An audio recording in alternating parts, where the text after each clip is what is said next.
जो जो धूल और धुएं का गुबार है वो सोसाइटीज की तरफ जा चुका है। यानी 500 मीटर की दूरी पर खड़े हम सब लोग पूरी तरह से सुरक्षित है।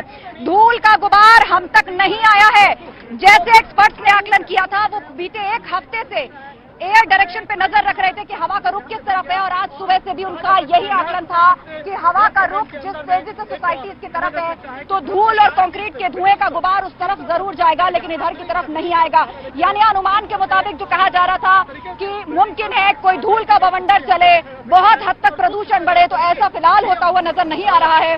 और इस वक्त आपको बता दें, मेरे सामने कंट्रोल रूम है जहां पर नोएडा के डीएम इस वक्त सुहास एलवाई पूरी मॉनिटरिंग कर रहे हैं, उसकी खिड़की से देख रहे हैं। और दूसरी तरफ मैं कैमरा पर्सन से कहूंगी कैमरे को शोल्डर पे ले दिखाएं। यहाँ पर पानी की बौछारें शुरू हो चुकी है, पानी की बौछारें शुरू हो चुकी है। एंटी स्मोक गन अपना काम कर रही है और ये प्रिकॉशन प्रशासन की तरफ से लिया गया था कि धूल और धुएं के गुबार को उड़ते हुए रोका जा सके। इसके लिए 15 एंटी स्मोक गन्स लगाई गई हैं। 100 से ज्यादा टैंकर्स का बंदोबस्त किया गया है कि पेड़ पत्तियों की धूल फौरन हटाई जा सके और जितना हो सके ये जो धुआं उड़ रहा है इसको वहीं के वहीं दबाया जा सके, इसे एटमॉस्फेयर में ज्यादा फैलने ना दिया जाए। और देखिए अब क्लैरिटी आने लगी है। दिखाइए कैमरा पर्सन, वो बिल्डिंग दिखाइए जिन्होंने 10 साल के बाद रोशनी देखी है, जिन्होंने 1 दशक के बाद सूर्य की रोशनी अपनी बालकनी में आती देखी है, जिन्होंने उस भ्रष्टाचार की इमारत को मलबे में मिलते देखा है, जिस बिल्डर ने कभी चौड़े होकर उनसे कहा था जाओ कुछ नहीं बिगड़ेगा, कुछ नहीं हो सकता। आज देख रहे हैं वो सभी बिल्डर्स जो कि कंज्यूमर्स के सपनों के ऊपर अपने भ्रष्टाचार की इमारत खड़ी करते हैं, उसका यही हश्र होता है, यही हश्र होता है। हो सकता है कुछ लोग जो कह रहे हैं कि ऐसा ना कभी हुआ है, ना होके देख रहे हैं, ना आगे ऐसा होगा, मैं उनके 2 बात से सहमत हूं। ना हुआ है, ना मौजूदा वक्त में इससे पहले हुआ था, लेकिन आगे ऐसा नहीं होगा, कम से कम वो लोग नहीं कह पाएंगे, क्योंकि ऐसा भी हो सकता है। देख ले वो तस्वीर, मिट्टी में मिलते हुए दोनों इमारतों को, 62 फ्लोर पल में मिट्टी में मिल गए। 2:31 का वक्त और पूरी तरह धराशायी हो गई भ्रष्टाचार की वो इमारत। और आप देखिए धूल का अंदाजा लगाइए, ये जो फाइबर शीट से कवर की गई है बिल्डिंग, इस पर आप देखेंगे कुछ ग्रे कलर का या कुछ काला काला आपको दिख रहा है। दरअसल ये वही डस्ट है जिससे घरों को बचाने के लिए प्रशासन ने इसको यहाँ पर लगाया था। सभी बालकनीज उससे कवर हैं, उनके ऊपर अब ये धूल जमने लगी है।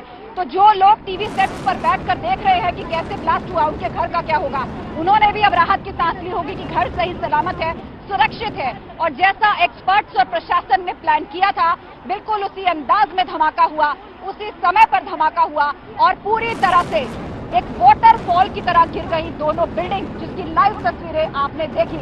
एंटी स्मॉग गन्स अपना काम कर रही हैं और थोड़ी देर में टैंकर से भी बारिश जो है वो शुरू हो जाएगी। ब्लास्टर्स टीम जो साउथ अफ्रीका से लेकर देश के फाइन एक्सपर्ट्स की इसमें लगी हुई थी, वो भी एक दूसरे को बधाई देते हुए नजर आ रहे हैं, क्योंकि उनके लिए भी अपने आप में एक बड़ा प्रोजेक्ट था। न सिर्फ उनके प्रोफाइल के लिहाज से, बल्कि एक इथिकल, एक मॉरली भी उनके लिए एक महत्वपूर्ण ये प्रोजेक्ट रहा, क्योंकि भ्रष्टाचार की इमारतों को गिराना, जिस वक्त हमारी उनसे बात हुई, उनका यही कहना था कि देखिए भ्रष्टाचार की इमारत इनको कहा जा रहा है, वाकई ये भ्रष्टाचार की इमारत है, क्योंकि उसमें उम्मीद से कम स्टील लगा हुआ था। जिस वक्त सुराख किए जा रहे थे तमाम बीम्स में और ज्वाइंट्स में, तो एक्सपर्ट्स ने ये पाया कि इस तरह के स्ट्रक्चर को खड़ा करने के लिए जिस क्वांटिटी में स्टील लगना चाहिए वो नहीं लगा था। तो एक्सपर्ट्स ये पहले से ही कह रहे थे कि ये वाकई भ्रष्टाचार की इमारतें हैं।